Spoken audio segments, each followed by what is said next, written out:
ಪ್ರೀತಿನೇ ಪರಮಶ್ರೇಷ್ಠ ಅಂತ ನಾವೇನು ಹೇಳ್ತೀವಿ ಅದನ್ನು ಹೇಳುವಂಥ ಒಂದು ಸಿನಿಮಾ. ಬಟ್ ಕನ್ನಡ ಇಂಡಸ್ಟ್ರಿಯಲ್ಲಿ ಹಲವಾರು ಅದ್ಭುತವಾದ ಲವ್ ಸ್ಟೋರಿಗಳು ಬಂದಿದೆ, ಥ್ರಿಲ್ಲರ್ ಫಿಲಮ್ಸ್ ಒಂದಷ್ಟು ಬಂದಿದೆ. ಆದರೆ ಇದು ಬಹುಶಃ ಕನ್ನಡದಲ್ಲಿ ಫಸ್ಟ್ ಟೈಮು ಒಂದು ಲವ್ ಸ್ಟೋರಿನ ಥ್ರಿಲ್ಲರ್ ಮುಖಾಂತರ ಹೇಳ್ತಾ ಇದ್ದೀವಿ. ಎಡ್ಜ್ ಆಫ್ ದಿ ಸೀಟ್, ನೀವು ಅಲ್ಲೊಂದು ಪ್ರೀತಿ ನಿಮಗೆ ಒಂದು ಎಫೆಕ್ಟ್ ಆಗ್ತಿದ್ರು ಕೂಡ ಸೀಟಿನ ತುದಿಲಿ ಕೂತ್ಕೊಂಡು ಆ ಸಿನಿಮಾನ ನೋಡ್ತಾ ಇರ್ತೀವಿ.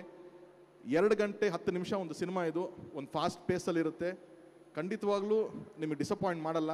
ಥಿಯೇಟ್ರಿಂದ ಆಚೆ ಬಂದಾಗ ಒಂದು ಒಳ್ಳೆ ಎಕ್ಸ್ಪೀರಿಯೆನ್ಸ್ ಆಯಿತು, ತುಂಬ ಒಂದು ಒಳ್ಳೆ ಸಿನಿಮಾ ನೋಡ್ಕೊಂಡು ಆಚೆ ಬಂದ್ವಿ ಅನ್ನೋ ಒಂದು ಎಕ್ಸ್ಪೀರಿಯೆನ್ಸ್ ನಿಮ್ಗೆ ಆಗುತ್ತೆ ಅಂತ ನಾನು ತುಂಬ ನಂಬಿಕೆಯಿಂದ ಹೇಳ್ತಾ ಇದ್ದೀನಿ ನಾನು. ಆ್ಯಂಡ್ ಈ ಸೆಪ್ಟೆಂಬರ್ 5ನೇ ತಾರೀಕು ಈ ಸಿನಿಮಾ ರಿಲೀಸ್ ಆಗ್ತಾ ಇದೆ. 2025 ನನಗೆ ಸ್ಪೋರ್ಟ್ಸ್ ಭಾಳ ಇಷ್ಟ, ಕ್ರಿಕೆಟ್ ಅಂದರೆ ಭಾಳ ಇಷ್ಟ, ಅಣ್ಣಂಗೆಲ್ಲ ಗೊತ್ತು. ಸೊ ಆ ಭಾಷೆಯಲ್ಲಿ ಹೇಳಬೇಕು ಅಂತಂದರೆ ಓಪನರ್ಸ್ ಬಂದು ಆಟ ಆಡಿದ್ದಾರೆ. ಅದು ಅವತಾರ ಪುರುಷ ಆಗಿರ್ಬೋದು, ಮಾದೇವ ಆಗಿರ್ಬೋದು, ಯುದ್ಧಕಾಂಡ ಆಗಿರ್ಬೋದು, ಅವರೆಲ್ಲ ಓಪನರ್ಸ್ ಥರ ಬಂದು ಒಂದು ಓಪನಿಂಗ್ ಸ್ಟಾರ್ಟ್ ಕೊಟ್ಟೋದ್ರು. ಮಿಡ್ಲ್ ಆರ್ಡ್ರು ತುಂಬ ಇಂಪಾರ್ಟೆಂಟ್ ಆಗುತ್ತೆ. ಯಾಕೆ ಅಂತಂದರೆ ಮತ್ತೆ ಎಂಡ್ ಆಫ್ ದಿ ಇಯರ್ಗೆ ಪವರ್ ಹಿಟ್ಟರ್ಸ್ ಅಂತ ಹೇಳ್ತೀವಿ, ಬಂದು ಒಂದು ಇಡೀ ಗೇಮ್ನ ಚೇಂಜ್ ಮಾಡ್ತಾರೆ. ಲಾಸ್ಟ್ 20 ಓವರ್ ಇರ್ಬೇಕಾದ್ರೆ ಬಂದು ಮ್ಯಾಜಿಕ್ ಮಾಡಿಬಿಡ್ತಾರೆ ಪವರ್ ಹಿಟ್ಟರ್ಸ್ ಅಂತ, ಬರೀ 6 4 ಹೊಡಿತಾರೆ.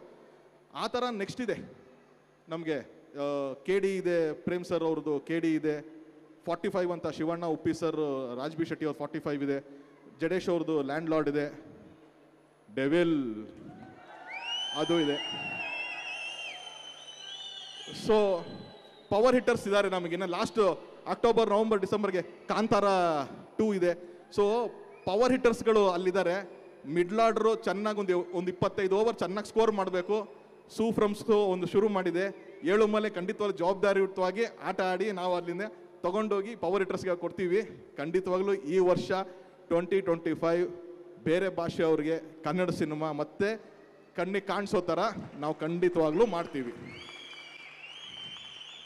ಯಾವುದು ನಾನು ಲಾಸ್ಟ್ ಟೈಮು ಹೇಳಿದ್ದೀನಿ, ಇವಾಗಲೂ ಹೇಳ್ತಾ ಇದ್ದೀನಿ, ಕನ್ನಡ ಚಿತ್ರರಂಗ ಚಿನ್ನದ ಗಣಿ ಇದ್ದಂಗೆ. ಅದನ್ನು ಸರಿಯಾದ ಎಕ್ವಿಪ್ಮೆಂಟ್ಸು, ಸರಿಯಾಗಿ ಸಲಕರಣೆಗಳಿದ್ದು ನೀವು ಮಾಡಿದ್ರೆ, ಒಳ್ಳೆ ತಂಡ ಇಟ್ಕೊಂಡು ಅದನ್ನು ಮಾಡಿದ್ರೆ ನಿಮಗೆ ಚಿನ್ನ ಸಿಗುತ್ತೆ.